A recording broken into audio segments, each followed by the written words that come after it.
guys can follow along. And then on the bottom, there's like a little activity that we do. You guys will work together and figure that out. Okay? And yeah, so let's get started. Does everyone have that notability? Yes. Wait, is that update? Yeah. Does everyone have it? Hold up.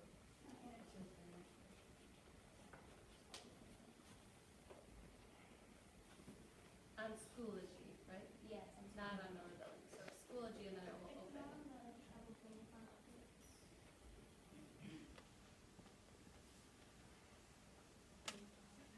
So go to your home page and then look at updates. Is there only 2 pages? Yeah, it's only 2. Two of them are blank. Do you guys get it? So, oops, sorry. So if you go to Treble, look at updates, it's noting. It's right there. This thing. This is what you're going to upload into Notability. Okay? Yes? Does everyone have that? No? Are you guys, can you just not access Does a neighbor have it that you can look Yeah. off of for now? If not, you can just take notes, but this is the worksheet you guys are going to do eventually. So, feedback is good, guys. I like feedback.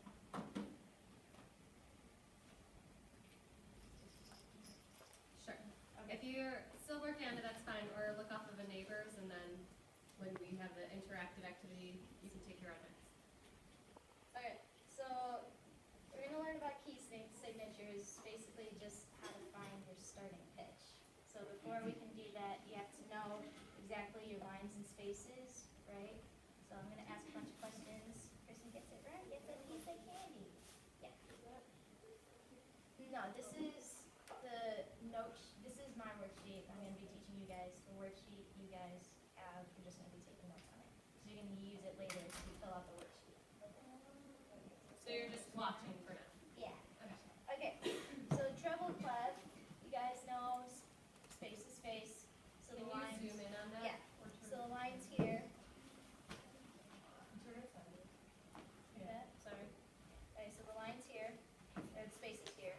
FACE, where all these little things are here basically. So there's F, there's A, there's C, there's D, right? So you guys got that? So that's basically just spell out phase. And then for lines, it's everything in between. And kind of, you can use like an anagram or something. The best way everyone knows is every good boy does fine. So EB, E, F. Yeah. And then for bass clef, even though we don't sing in bass clef, it's always good to know. It's just A, C, E, G, which is all counts, E brass. And then it's the other way around for some, instead of using, you do every good boy does fine, you do good boys do fine always for the spaces and everything. So I don't know if you guys want to write that down just to remember. It's always on the side there too.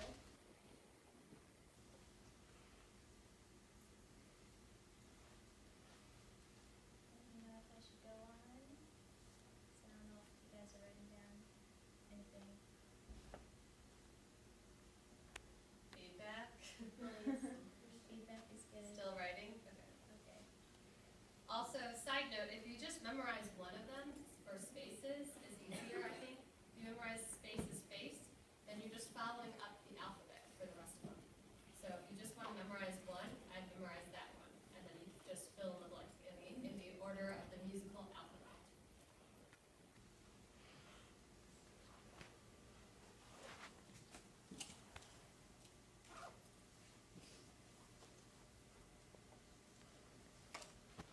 You guys still writing down?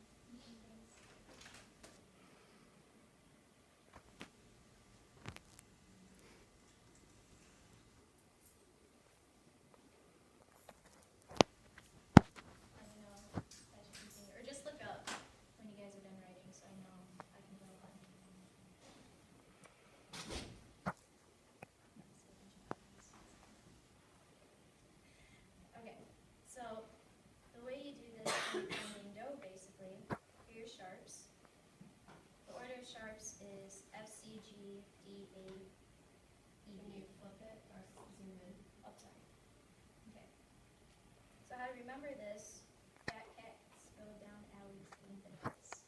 It's really weird, but it gets stuck in your head sometimes. I don't know, like little things like that. You can also think of other things to remember it. If you want to figure out your own pentagram. But that's the best way to remember it. Like, it's the order sharps for what? That's, what do you mean?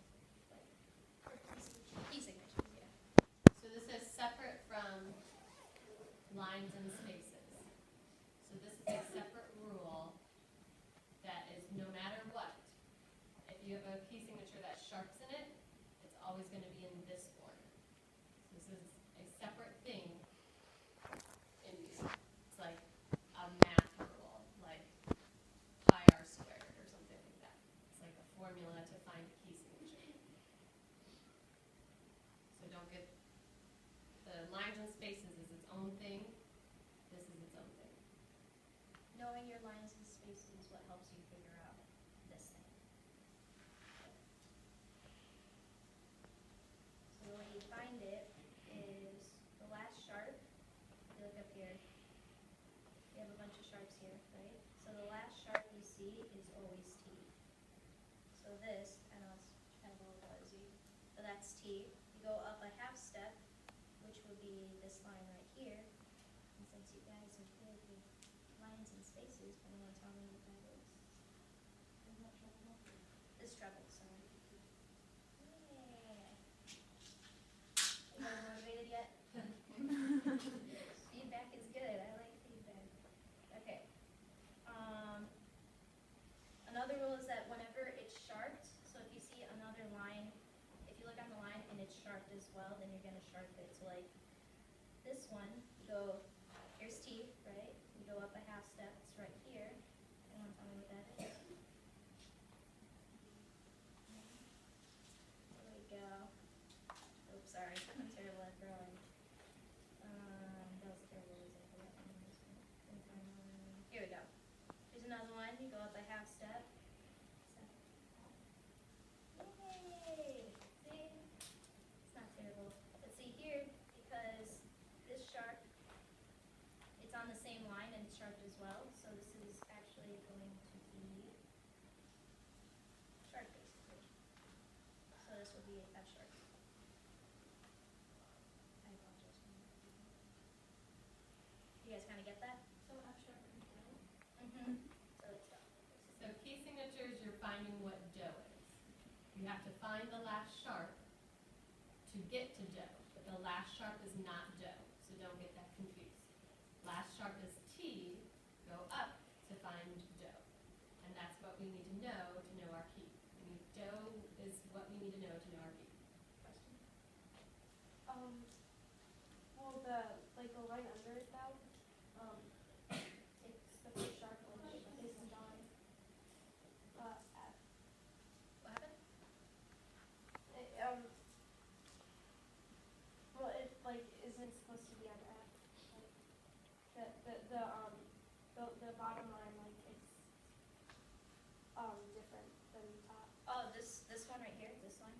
There's two F's on it. So yeah, when you go This is through bass clef. staff, Oh, I thought that was treble. Okay. No, sorry. This is bass clef and this is treble clef.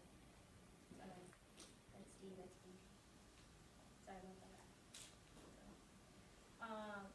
You was your question. What do you mean by the last sharp? So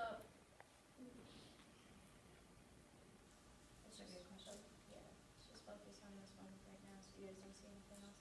So here's your lines basically. This is the last sharp in the order that appear on your sheet, right? So from this sharp, you're just going to go up a half step. Lines and spaces, what's this piece? C sharp? Yes, because you can see that it is sharp right here. So that's C sharp. so your order of sharp is always going in this order. So right here, and we go to the last one again, so F, C, G, A, E, B. Now go to that one more time. Okay, so here, if you notice, the sharps are on those lines. F, right? It's on the line of F, C, G, D, A, E, B. When you're finding the last sharp, you're going furthest to the right, but it's also in the order of the sharps, and that's just the rule. It's just a rule, you have to memorize it, and no matter how many sharps you have, if you have two sharps, they have to be what two sharps in what order? F and C. And then you find do by going up. So no matter how many sharps you have, if you have 6 sharps, 7 sharps, they're always in that order, and the last sharp is the furthest one to the right, and it's also whatever the note name it's on. So they're not just random. So,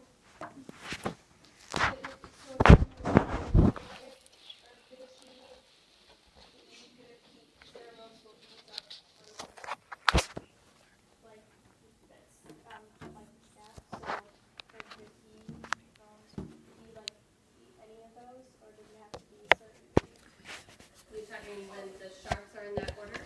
So it's always kind of, it like goes up and down.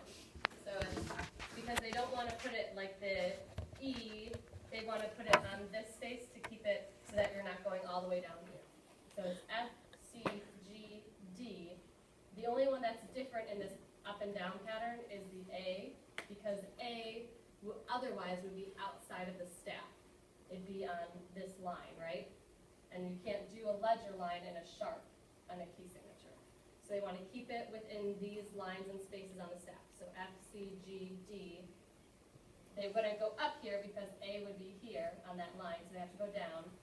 E, B. Yes? why is it C sharp? Are all of them C sharp? These are in the order of sharps. Oh, are you talking why C sharp do? So For all of them C sharp though, or just why is it that one? because this is your last sharp, Go up the half. and you go up to find do. But aren't they all in the same order, like with the letters? Yep, but you have different, so Cassandra, if you scroll back, there's different numbers of sharps in each of these. Oh, it just has to be in the order, but there can be So if you have, no matter if you have 2 or 7, if you have 2, they're going to be F and C. If there's 7, it's going to start F, C, G, D, A, E, B. Yes. Didn't you say that the last one is always T then, so no matter what, like the last one would be T? Yeah. That's just the rule. But if you only have 2 sharps, then F and C sharp is T, do is 1 step up on D. If you have 3 sharps, then it's F sharp, C sharp, G sharp. So now G sharp is the last sharp, and that's how you go up to find do. So the number of sharps relates to what do is, because that's the last sharp is showing you what T is. Does that make sense? Yeah, so no matter how many sharps you have, that's always going to be the last one, and you get an answer. So the number of sharps does matter because that tells you what the last sharp is. If you only have 1 sharp, then that's F sharp. If you have 7 sharps, then you're going to have a lot more, and that last sharp is always the T.